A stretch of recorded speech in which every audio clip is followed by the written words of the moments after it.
Porque a vontade de Deus, diferentemente do que a religião ensina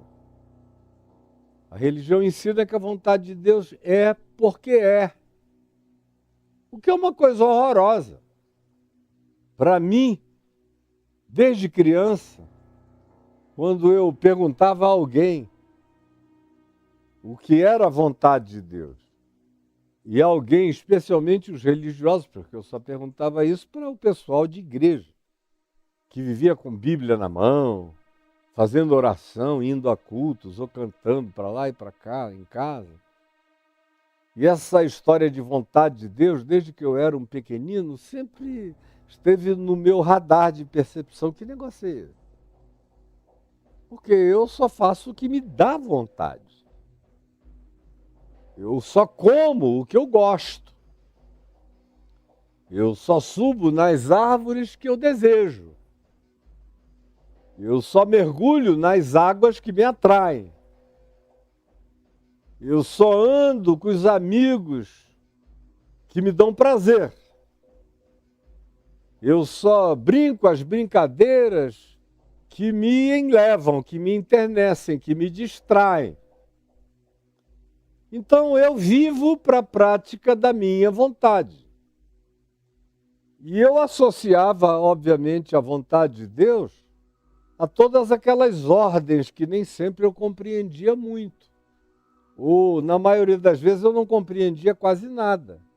Que vinham, sobretudo, da minha avó materna, que foi uma figura importantíssima no meu cotidiano infantil, ou, frequentemente, da minha mãe, muito menos do meu pai, porque ele fazia todo o possível para dar qualquer ordem, trazendo uma carga de racionalidade explicativa enorme anteriormente à proposta.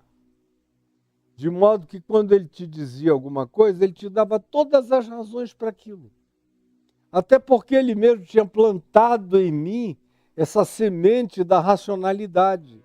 Ele me dizia, não faça nada na vida antes de pensar na razão de ser das coisas. Que é para você nunca fazer por fazer. Porque quem faz por fazer, sem entender o significado do que faz, vai ser desviado daquilo que é instruído a fazer por não saber a razão do feito, a razão de ser do que está sendo proposto. E se te propuserem fazer alguma coisa que a sua racionalidade reaja totalmente contra ela, você tem a sua permissão, minha permissão de não fazer.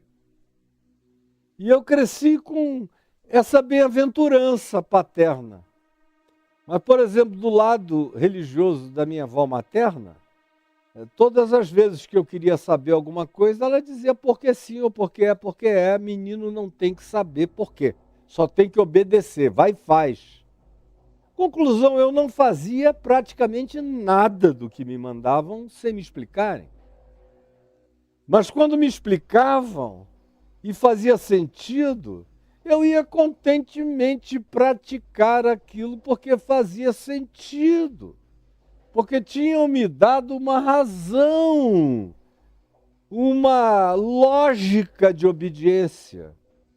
Como Paulo chama aqui na epístola dele aos Romanos, no capítulo 12, versos 1 e 2, ele chama de culto racional, a obediência à vontade de Deus, de culto racional, que é o que transforma a nossa mente, que é o que transforma o código do pensamento, que é o que assenta as bases da compreensão, do verdadeiro entendimento.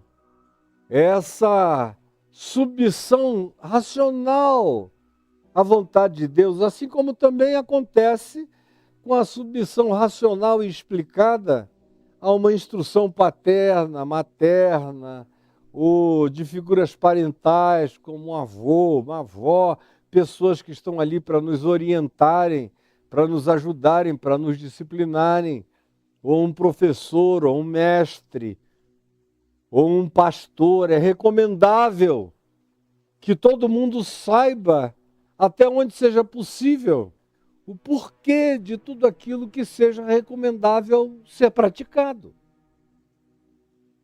Agora, sem que haja essa disposição explicativa, só pessoas muito pré-condicionadas, só gente tendente à hipnose mais tola possível, só pessoas altamente impressionáveis, amedrontáveis, apavoráveis, com tendências de religiosidade cega, com propensão ao fanatismo, é que obedecem por obedecer.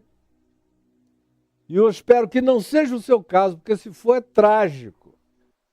Esse estado mental é um dos estados mais adoecidos que alguém pode manter e guardar para si mesmo.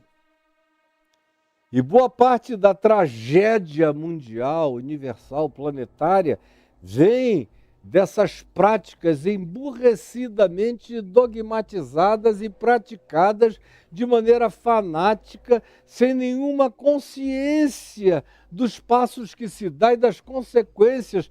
Por isso o mundo é tão loucamente inconsequente. E as pessoas são educadas todo dia para a inconsequência.